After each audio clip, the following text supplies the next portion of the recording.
ახალი ნაბიჯი ნატო საქართველოს ურთიერთობებში თბილისში ნატოს სამოკავშირეო ოფისი გაიხსნა საზეიმო ცერემონიაზე საზოგადოებას ანდერს ფოგ რასმუსენმა და ვიცე-პრემიერმა გიორგი ბარამიძემ მიმართეს ნატოს გენერალური მდივნის თქმით აღნიშნული ოფისი საქართველოს თავდაცვისა და უსაფრთხოების სფეროს რეფორმირებაში მხარდაჭერისათვის გაიხსნა სამოკავშირეო ოფისის გახსნას ნატოს წევრი ქვეყნების ელჩები, ექსპერტები და მთავრობის წევრები ესწრებოდნენ.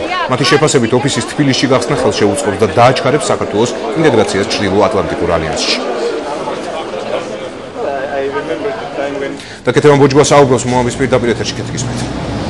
ყველა ის უცხოელი სტუმარი, რომელიც სულ რამდენიმე საათის წინ დაესწრო აქ ნატოს სამეკავშირეო ოფისის გახსნას ზუსტად ამ ეზოში დღეს აცხადებდა, რომ ნატოს სამეკავშირეო ოფისი იქნება არა მარტო სიმბოლო ნატო-საქართველოს ურთიერთობის გაღრმავების, არამედ ის პრაქტიკულად დაეხმარება საქართველოს იმაში, რომ კიდევ უფრო დაუახლოვდეს ჩრდილო-ატლანტიკურ ალიანსს და შეასრულოს ყველა ის ვალდებულება, რომელიც მას აღებული აქვს ყოველწლიური ეროვნული გეგმის ფარგლებში გაატაროს ყველა საჭირო რეფორმა და უშუალოდ ამ რეფორმების მონიტორინგს, სწორედ ამ რეფორმების გატარებაში დაეხმარება საქართველოს ნატოს სამეკავშირეო ოფისი დღეს როგორც უცხოელი დიპლომატები ნატოს წევრი ქვეყნების წარმომადგენლები საქართველოში, ასევე სამხედრო ატაშეები და თავად ნატოს სამეკავშირეო ოფისის ხელმძღვანელი აცხადებდნენ, დღეს საქართველოს ნატოს ურთიერთობაში ძალიან მნიშვნელოვანი დღეა.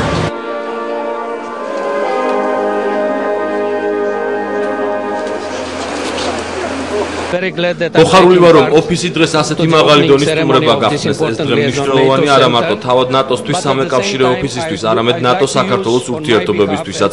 ის იმუშავებს იმისთვის, რომ დაეხმაროს საქართველოს მის მისწრაფებაში ჩრდილო-ატლანტიკური ალიანსისკენ. თქვენ გაატარებთ რეფორმებს, ჩვენ კი ამ რეფორმების გატარებაში დაგეხმარებით.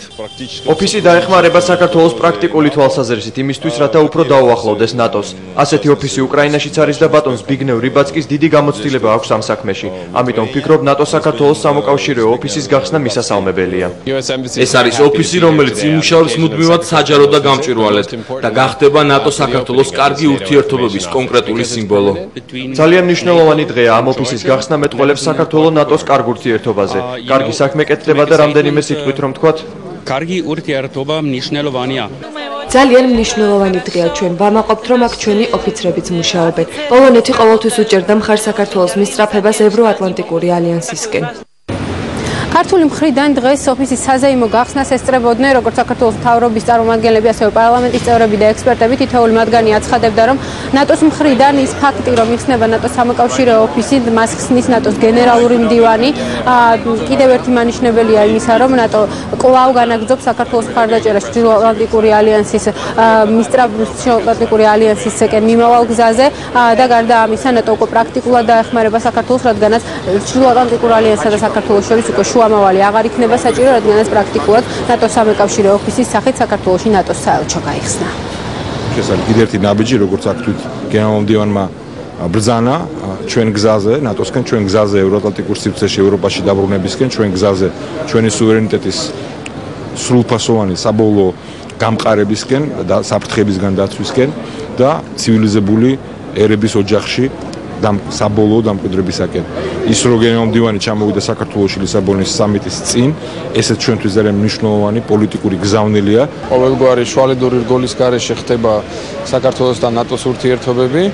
ეს იმის მაჩვენებელია, რომ ჩვენი ურთიერთობები და დაახლოების და ინტეგრაციის პროცესი მაღალ ეტაპზე ავიდა. ნატო არ ხსნის მსგავსი ტიპის ოფისებს პარტნიორ ქვეყნებში, გამონაკლისს წარმოადგენენ რუსეთის ფედერაცია და უკრაინა, გამომდინარე აქედან.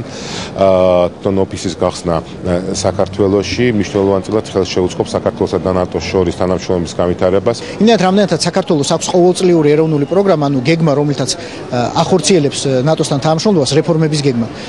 ამდენად ნატოს რეალურად დაჭირდა კონკრეტული ადამიანები, დიპლომატები, რომლებიც გააკონტროლებენ და ასე ვთქვათ, კოორდინაციას მოახდენენ ნატოსა და საქართველოს შორის. ყველა ეს ადამიანი, რომელიც თბილისში იმუშავებს, იქნება მიმაგრებული კონკრეტულ მიმართულებებზე.